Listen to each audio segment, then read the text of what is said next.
La Cour suprême des États-Unis serait sur le point d'annuler l'arrêt Roe versus Wade qui dépénalise l'avortement au niveau fédéral depuis 1973.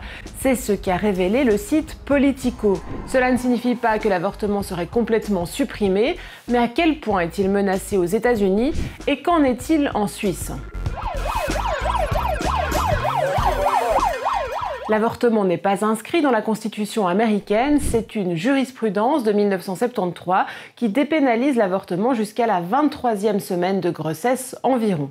Cette jurisprudence, c'est l'arrêt Roe versus Wade. Il est le résultat du combat d'une mère célibataire, Norma McCorvey, qui voulait avorter de son 3e enfant. Elle habitait au Texas, or le Texas interdisait l'avortement, sauf en cas de danger pour la mère ou l'enfant. Elle a alors porté plainte sous le pseudonyme de Jane Roe contre le procureur Henry Wade, arguant que la loi était inconstitutionnelle. La Cour suprême lui a donné raison en vertu du 14e amendement qui protège le droit à la vie privée et donc celui des femmes à choisir si elles souhaitent poursuivre une grossesse non désirée. Roe versus Wade est devenu l'arrêt fondateur du droit à l'avortement. En bref, si Roe versus Wade était annulé, cela signifierait que chacun des 50 États américains aurait sa propre législation. C'est l'État du Mississippi, en fait, qui est venu avec une volonté de réduire le droit à l'avortement à 15 semaines. Et ça a été contesté en justice. Et c'est pour ça que ce cas précis est monté devant la Cour suprême. Trump a réussi à imposer durant son mandat 3 juges anti-avortement à la Cour suprême. Elle a désormais 6 juges conservateurs sur 9. Et cette majorité s'apprête à supprimer l'arrêt Roe versus Wade. Ce qui signifierait que 26 des 50 États américains interdiraient l'avortement ou préparerait des lois pour l'interdire au-delà d'un certain nombre de semaines de grossesse, 6 semaines dans les États les plus restrictifs. Il ne s'agit donc pas d'une interdiction totale, mais une réduction très importante des conditions d'accès à l'avortement. Avec le risque de créer une sorte de tourisme de l'avortement, c'est-à-dire que des femmes devront aller dans d'autres États que le leur pour se faire avorter. C'est surtout les femmes en situation de précarité qui seront les plus discriminées parce qu'elles ne pourront probablement pas s'offrir, entre guillemets, cette possibilité-là. C'est d'ailleurs déjà ce qu'il se passait en Suisse avant la dépénalisation de l'avortement, où les femmes allaient dans des cantons plus progressistes, comme le canton de Vaud ou le canton de Genève, pour se faire avorter.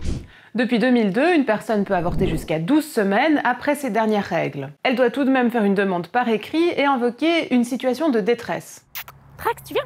J'ai rencontré Nejwa Belkacem, membre du collectif féministe Les Foulards Violets qui défend entre autres les droits des femmes musulmanes et je lui ai demandé s'il y a des similitudes entre les USA et la Suisse. On a tendance à se dire que c'est là-bas, ça n'arrivera pas chez nous, mais en même temps, régulièrement, il y a des initiatives ou des remises en question par rapport aux lois en lien avec l'avortement. En 2014, par exemple, le peuple suisse a dit non à une initiative qui s'opposait au remboursement de l'avortement par l'assurance maladie de base. 2 initiatives fédérales ont aussi été lancées en fin d'année dernière, l'une pour exiger un jour supplémentaire de réflexion avant de pouvoir se faire avorter, et l'autre pour réduire le nombre d'avortements tardifs. Potentiellement, je vais encore devoir me battre pour l'avortement, qui oui, effectivement, dans nos esprits, c'est un peu acquis. Et là, on essaye de nous rajouter des restrictions, de limiter cet accès. J'ai contacté la présidente des femmes UDC romandes. Je m'estime aussi féministe et je ne suis pas du tout d'accord avec elle. Selon elle, l'initiative pour un délai de réflexion ne restreint pas les acquis, au contraire.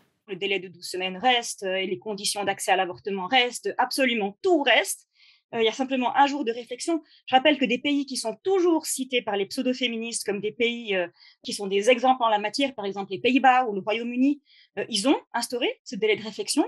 Et là, il n'y a absolument aucune possibilité d'entrer en discussion ou d'entrer en dialogue, puisque tout de suite, on remet en question nos acquis, et donc on n'a plus le droit d'y toucher. Les choses ne sont pas figées. Et pour ce qui est de la deuxième initiative, avec les progrès de la médecine, c'est une question qu'on repose, de se dire, une fois qu'il s'agit d'un fœtus viable, une fois qu'en dehors du sein de sa mère, il est viable, est-ce qu'on peut encore considérer qu'il ne s'agit que d'un avortement ? Si les femmes refusent qu'on pose une question éthique à la société dans laquelle elles évoluent, c'est qu'elles n'ont pas de sens démocratique et n'ont pas encore bien compris ce que c'est que la démocratie. De manière générale, les femmes, elles sont constamment en train de se battre pour avoir le choix et la liberté de prendre leurs propres décisions. Pas touche à mon corps, à travers ce slogan, les femmes aux États-Unis et partout dans le monde manifestent pour leurs droits. à l'autodétermination. Revendiquer le droit à l'avortement, c'est revendiquer le droit à disposer de son corps, à avoir une citoyenneté pleine et entière et non pas être dépossédé de son corps comme étant un objet dans un système hétéropatriarcal qui va assujettir, déposséder un certain nombre de sujets en ce qui ne sont pas utiles dans la reproduction du corps national.